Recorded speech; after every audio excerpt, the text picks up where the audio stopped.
I'm sharing these uncomfortable truths not to make you hate software, but instead to show you the reality of a software career, set your expectations correctly, and help you to have a longer and more sustainable career. I didn't have a mentor and I didn't know people that were older than me in the software space when I first started out. So when I was experiencing everything, these were all new experiences that I had nothing to compare to.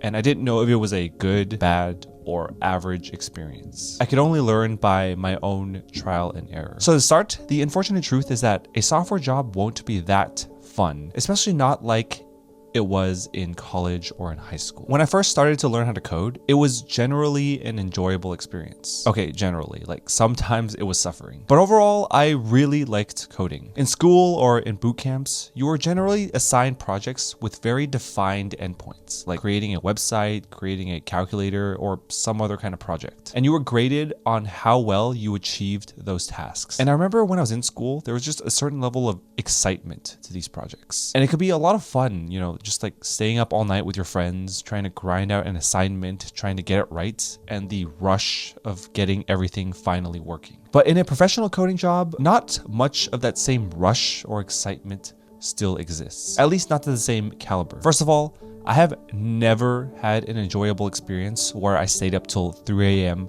trying to finish a project. Pretty much every time I needed to stay up that late to do something, I was always thinking like, I hate this so much. And there's also a very muted sense of accomplishment when you finally launch a project. Because generally, unlike school where you submit a project and then you just get whatever grade you get, in work, you launch your project and you have to support it and make sure it's functioning properly, which doesn't really give you the same level of excitement, I guess. And so from my experience, the software job isn't as exciting as back in school for two main reasons. The first reason is that it's a completely different experience working with classmates or whatever than it is working with coworkers. In a job, people can have different motivations. Some people might be open to being friends and others are strictly there professionally. And there's always an undertone of competition with your coworkers sometimes, with salaries and with job expectations or with politics and taking on new projects. And the second reason is that in the software career, a large chunk of your time is going to be taken up on non-coding tasks like meetings or asking other people for help, writing documentation, bug fixes, peer reviews, a lot of stuff that really isn't that fun. I like to think of a software job as essentially collaboration, where you're trying to solve a customer problem,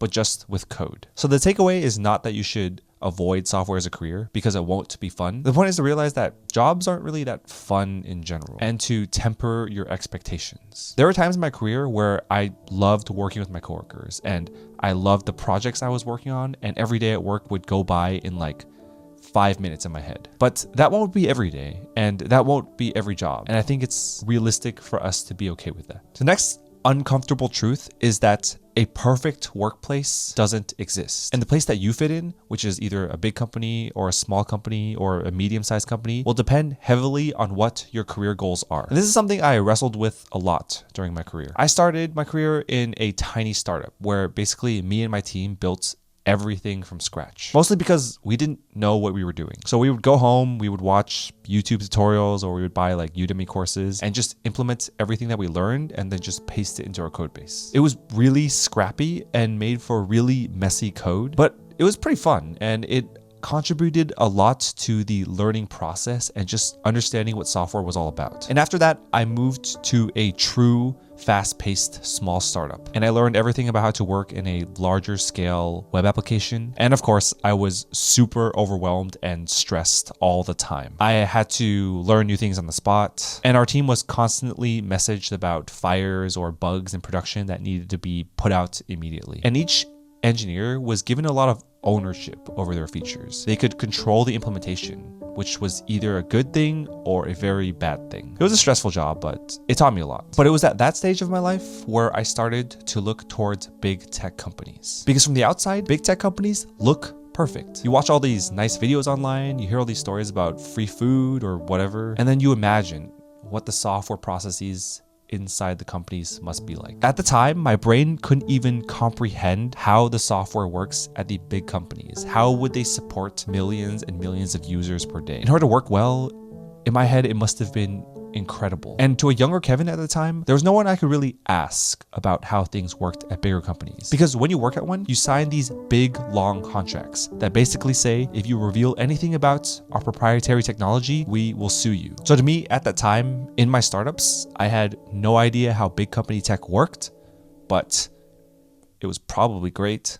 But the truth is, you realize over time is that every company, big, small, medium, whatever, they have their own sets of problems. And nowhere that you could go can possibly have all those problems solved. And hilariously enough, once I got to a big company, I kind of missed a lot of things about working at a small company that I just couldn't get anymore. Like learning things quickly, playing with the newest technologies, being able to implement things and ship them quickly to production. The takeaway here is that the place you want to work at most will depend heavily on your career goals. If you don't care about money and you want to chill a lot, then the government jobs are probably the best place for you to be. And then if you want a really chill and high-paying job, apparently a lot of FAANG companies have teams that basically do nothing but are paid through the nose. And then you have the high pay, zero chill jobs, which are either startups or big tech companies like Amazon. And then the low pay and no chill companies, which is like the classic 5 to 10 person startup. Not enough money to pay you, but plenty of stress to go around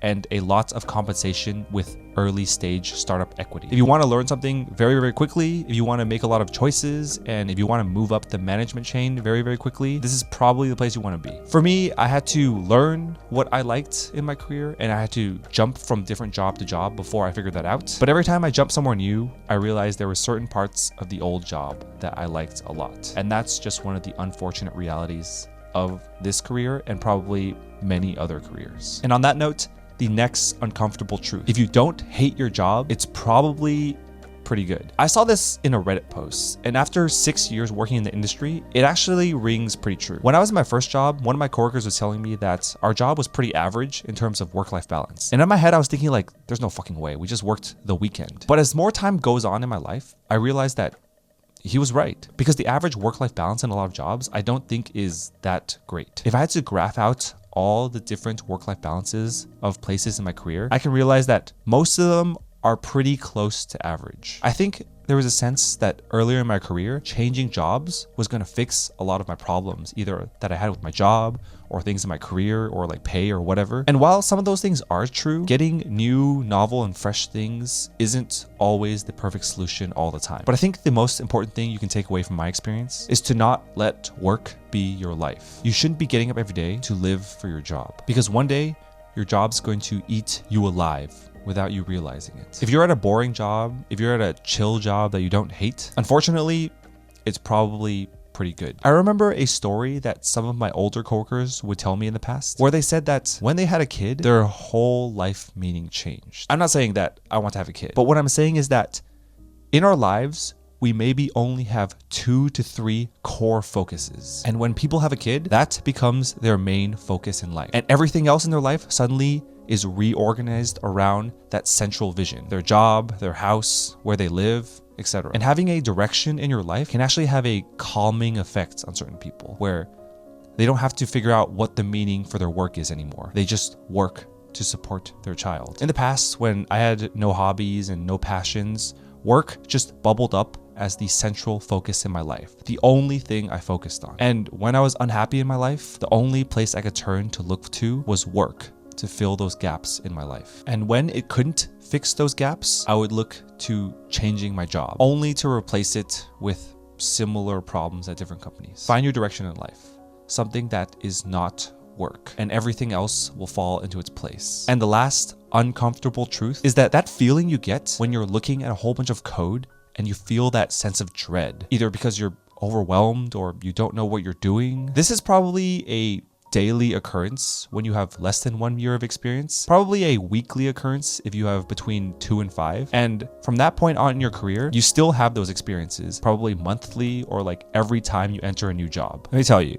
there's always more things to learn, more things to do, more technologies coming out. It is never ending in a software career. And it can be overwhelming when you don't have all the puzzle pieces in your head. And as you spend more and more time in the software industry, you can be expected to take on more and more responsibility, which can lead to more of a feeling of dread. I realize for me, it's just always kind of a lingering feeling of like, damn, there's just so much to learn. It does get better over time, but that feeling of anxiety of learning all these things, it never quite goes away. You just become more comfortable with recognizing it and dealing with it. The takeaway here is just to understand that this discomfort is felt by probably most software engineers, and to not feel pressured to do more than you truly want to do in your career. If you feel pressured by your coworkers or other people into working late or doing side projects or learning about the newest tech frameworks, just do it because you want to, and not because you feel like someone else forced you to. If you like this video but are looking for a little more positivity, the bright side is I'm trying to make a part 2 of this video, addressing things that I love in a software engineering career that people don't really talk about that much. If you're interested in that, I would recommend that you subscribe to the channel and hit the notification bell to see when the video comes out. Thanks for watching.